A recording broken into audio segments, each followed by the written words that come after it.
Hello followers, কেমন আছেন সবাই?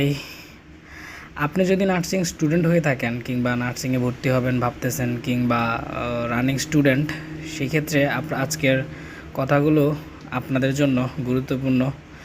মনোযোগ দিয়ে শুনবেন, আশা করি আপনাদের কাজে আসবে। এখন থেকেই আপনাদের লক্ষ্য ঠিক করা উচিত। যারা স্টুডেন্ট আছেন, আপনি ভবিষ্যতে কি করবেন? দেশে সরকারি চাকরি করবেন কিংবা বেসরকারি চাকরি করবেন, নাকি বিদেশে যাবেন?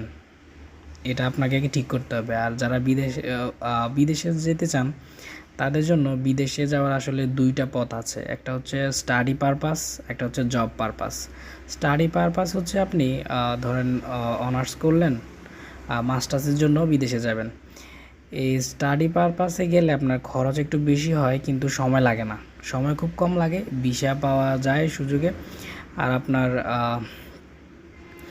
ইউরোপের দিকে যদি যাওয়া যায়, সেই ক্ষেত্রে মানে অনেক অনেক সুযোগ সুবিধা নার্সিং হিসাবে গেলে, সেটেলমেন্টও হওয়া যায় সহজ। আর জব পারপাসে গেলে খরচ কম লাগে, কিন্তু একটু সময় লাগে। ধরুন আপনি যদি ইউরোপে নার্সিং কাজ করতে চান, সেক্ষেত্রে আপনাকে লাইসেন্স পরীক্ষা দিতে হবে, একটু সময় পেতে হবে আর কি। তাই এখন থেকেই চিন্তা করুন আপনি কোন পথে যাবেন। আইএলটিএসের প্রিপারেশান নিন, আইএলটিএস দিন, কী করবেন এখন থেকেই চিন্তা করুন। সঠিক পরিকল্পনা আর সময় মতো প্রস্তুতিই পারে আপনাকে আপনার স্বপ্নকে বাস্তবে রূপান্তর করতে। আজ থেকেই সিদ্ধান্ত নিন আপনার নার্সিং জার্নি কোন দিকে যাবে।